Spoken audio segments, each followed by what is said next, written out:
Untuk temannya yang baru bergabung, boleh dikopikan link absen tadi ya. Dan saya buat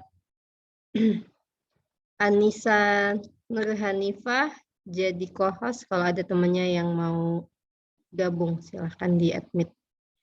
Sekali lagi, kalau kuliah nanti jam 9, silahkan leave dan sudah isi absen ya.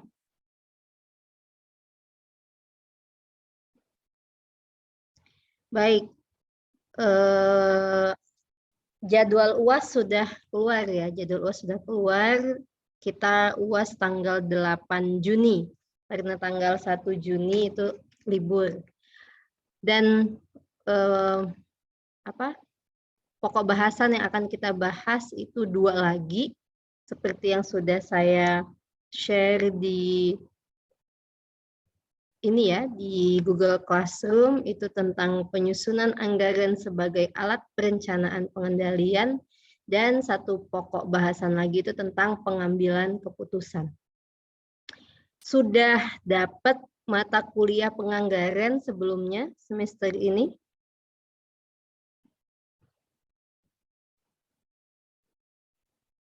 Apa sudah dapat mata kuliah penganggaran sebelumnya? Belum. Belum. Berarti ini jadi awalan ya, karena mata kuliah penganggaran secara khusus itu ada di akuntansi ya, di manajemen juga kalau nggak salah ada. Nah, ini menjadi bab di bagian akuntansi manajemen yang juga penting dalam pengambilan keputusan. Karena di akhir mata kuliah ini, itu tuh outputnya adalah bagaimana kita bisa mengambil keputusan sebagai seorang manajer. Ya. Share screen saya kelihatan? Kelihatan, Bu. Ini juga ada di ini kalian ya, di Google Classroom itu boleh silahkan di download.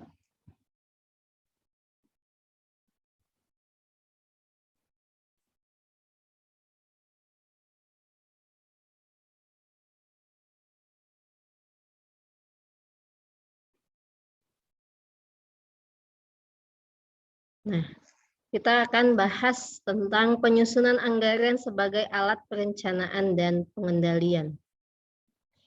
Jadi apa itu anggaran?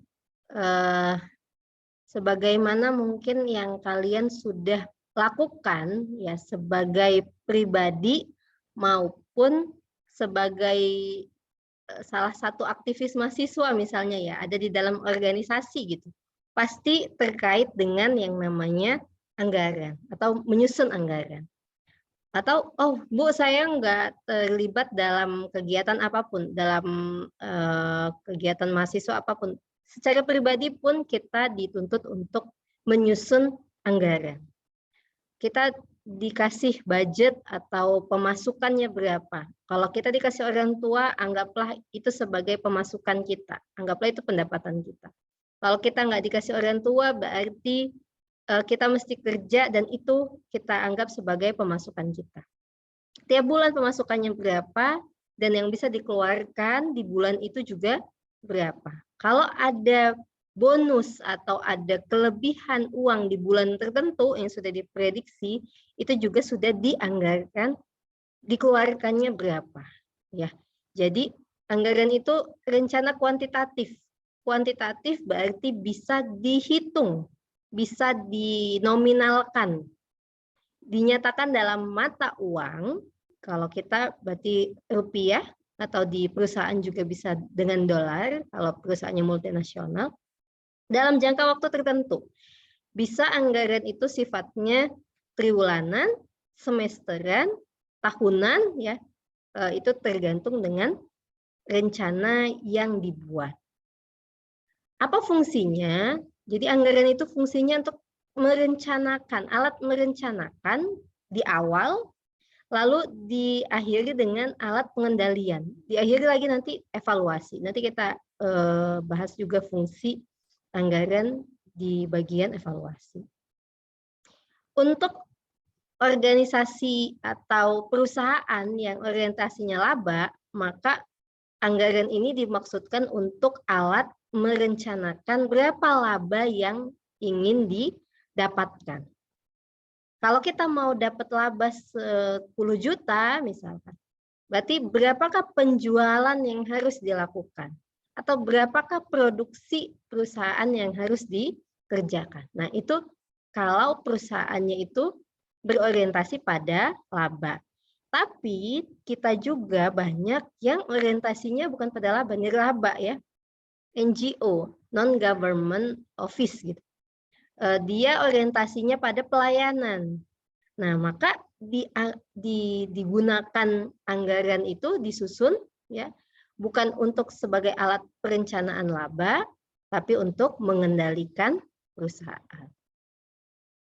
Nah, ini ada, saya tidak bikin slide lagi ya, di sini kita baca, kita bahas, ada 5 fungsi anggaran. Ini yang tadi saya bilang, di awal anggaran itu sebagai perencanaan. Yang namanya perencanaan itu letaknya di awal ya.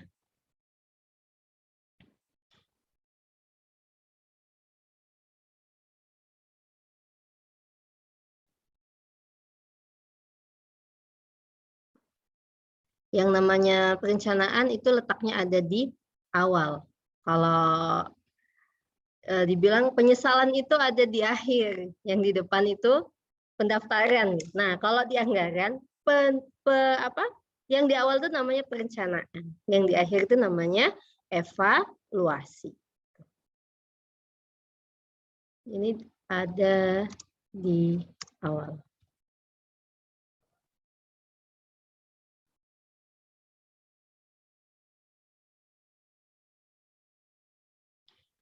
Dia terkait dengan estimasi ke depan tentang keuangan dan posisi keuangan organisasi tertentu. Yang tadi saya mau bilang, kalau perusahaannya laba, orientasinya laba, dia mau buat tahun ini, dia merencanakan laba berapa. Maka direncanakan labanya, direncanakan juga penjualannya, produksinya, lalu biaya-biaya yang terkait dengan itu, ya, itu ada di fungsi anggaran perencanaan. Bagaimana kita bisa melakukan sesuatu kalau kita tidak merencanakan ya? Ada pepatah bilang kan, gagal merencanakan sama dengan merencanakan kegagalan. Nah, anggaran ini adalah perencanaan yang sifatnya kuantitatif dalam perusahaan. Kita bisa mencegah terjadinya kerugian itu dengan anggaran. Yang kedua, fungsinya adalah komunikasi. Kita bayangkan ada di dalam sebuah perusahaan, ada banyak manajer yang kemarin, ada banyak bagian ya, ada bagian penjualan, ada bagian produksi, ada bagian keuangan, ada bagian personalia, ada bagian umum dan lain-lain ya. Nah, itu komunikasinya bukan hanya lewat mulut gitu. Bukan hanya lewat perintah, tapi lewat anggaran. Yang anggaran ini diawali dengan lagi-lagi dengan penjualan. Jadi si bagian penjualan ini yang mengawali perencanaannya, mengawali anggarannya. Berapa sih sanggupnya bagian penjualan ini menjual barang? Di situ dia akan komunikasikan pada bagian produksi gitu. Sanggup nggak memproduksi ini? Kami bagian penjualan sanggup menjual 1000 barang setiap bulannya. Sanggupkah bagian produksi ini melakukan produksinya? Gitu. Kalau sanggup, sekian anggarannya. Jadi sebagai alat komunikasi. Lalu nanti berarti bagian administrasi dibutuhkan dananya direncanakan A, B, C. Sama kayak kita bikin, mudahnya tuh kayak kalau kita bikin kegiatan ya. Kalau aktivis mahasiswa biasanya kan bikin kegiatan. Bikin misalkan seminar nasional gitu. Di situ ada anggaran acaranya, di situ ada anggaran sekretariatannya, di situ ada anggaran kehumasannya, ada bagian umumnya, ada bagian dana dan usahanya misalnya gitu. Itu sebagai alat komunikasi ke pimpinan untuk meminta uang kan gitu. Sama dengan ini, anggaran perusahaan ini sebagai alat komunikasi untuk mengajukan dana ke manajer terkait. Jadi ini sebagai alat komunikasi. Walaupun dia tidak bisa berbicara, tapi secara pengetahuan gitu, dia bisa berkomunikasi dan memotret gitu ya, memotret apa yang dibutuhkan dari perusahaan. Yang ketiga, fungsinya adalah motivasi. Nah, ini kan kenapa motivasi gitu ya? Kenapa jadinya motivasi? Karena di anggaran itulah bisa memicu perusahaan itu naik atau turun labanya. Kalau kita biasanya bilang kan bermimpilah setinggi-tingginya gitu ya, walaupun nanti kalau jatuh sakit. Nah, bersama dengan anggaran, rencanakanlah laba semaksimalnya yang memungkinkan. Makanya ini untuk memotivasi, kalau misalnya terjual sekian, labanya dapat sesuai dengan perencanaannya, maka dapat bonusnya juga 2 kali lipat gajinya misalnya, atau 10 kali lipat gajinya. Itu akan memotivasi karyawan dalam melakukan aktivitasnya di perusahaan. Jadi anggaran ini juga jadi berfungsi sebagai motivasi. Yang keempat, fungsinya adalah pengendalian. Ini jadi alat pengendalian. Kalau bahasanya tuh kalau tanpa dianggarkan, yang ada bahasa sekarang kan boncos gitu ya, bocor di mana-mana. Karena nggak ada pagar untuk memagari berapa kebutuhannya. Ya udah, yang penting dibutuhin, udah keluarin uangnya. Yang ada itu tanpa merencanakan. Maka anggaran ini sebagai alat pengendalian, ya, alat pengendalian. Kalaupun misalkan nggak sesuai anggarannya gitu, nggak sesuai yang dianggarkan tuh, yang dibutuhkan lebih banyak lagi gitu, maka itu jadi bahan evaluasi.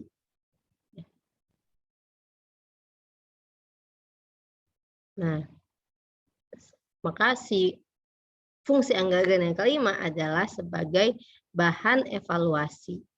Jadi selisih antara apa yang dianggarkan dengan apa yang direalisasikan itu jadi tolak ukur ya, ke depan akan dianggarkan lebih banyak lagi, atau ternyata anggaran yang ada itu nggak dihabisin, ternyata butuh dievaluasi lagi. Kalau ternyata kebanyakan anggarannya bisa dikurangi, atau ternyata bagian penjualan bisa menjual lebih banyak lagi. Berarti nanti di periode ke depan anggarannya bisa dinaikkan di bagian penjualan.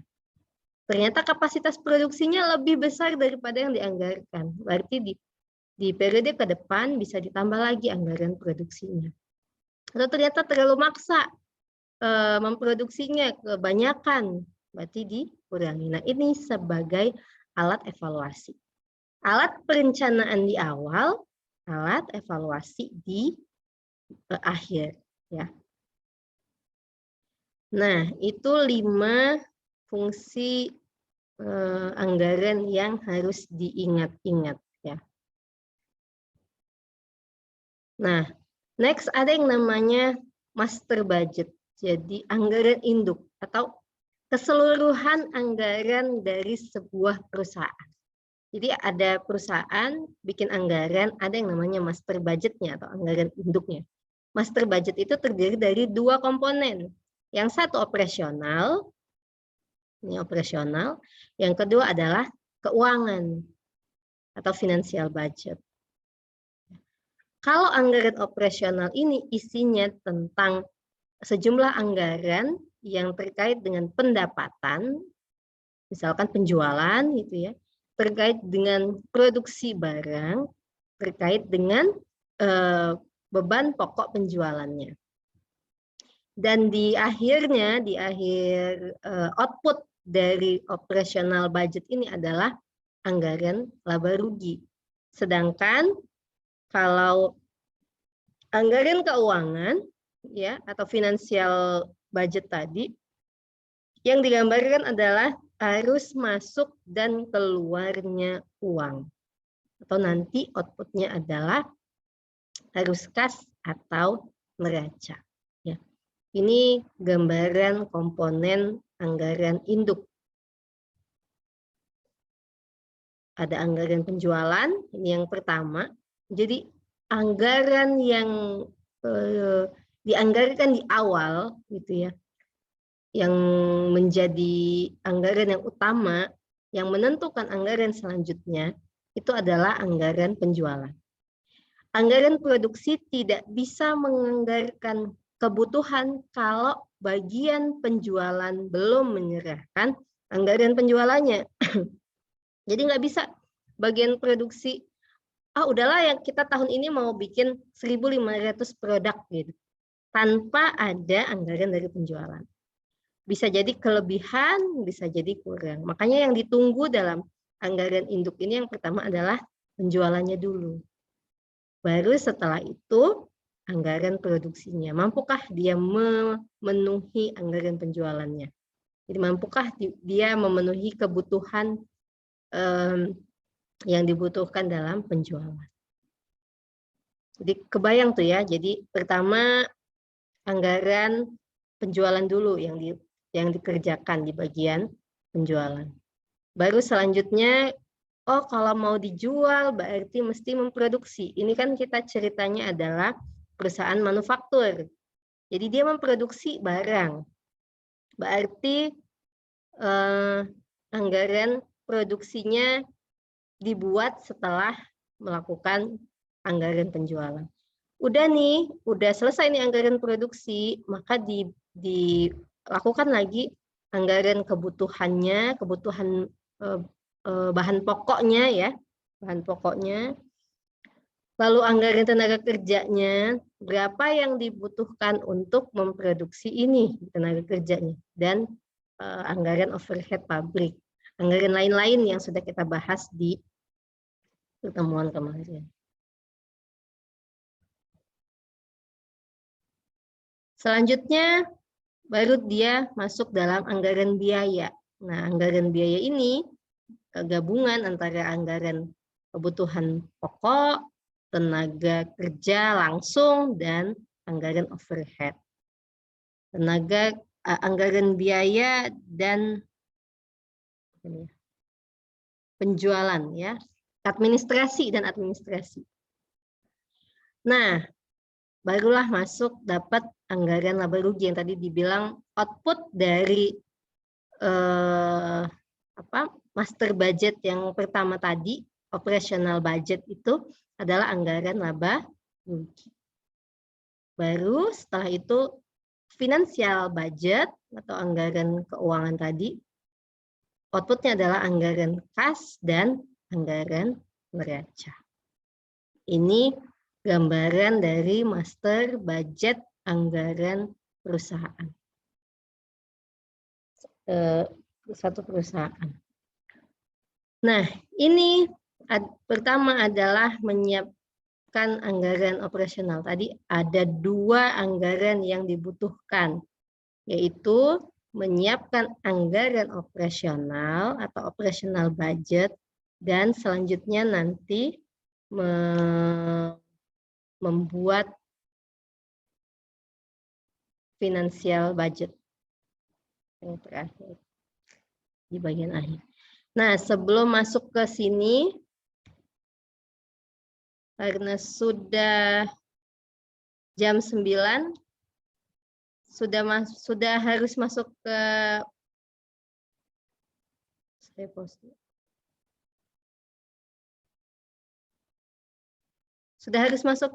ke kelas selanjutnya.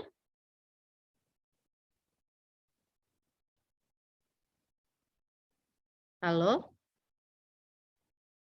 Iya, Bu. Oke. Iya. Ya, baik. Kalau sudah harus masuk ke kelas selanjutnya, silahkan. Sebentar. Nanti saya share ininya ya. Penjelasan di anggaran operasional dan anggaran keuangan. Yang penting sudah absen ya. Silahkan leave. Saya akan unrecord dan record ulang.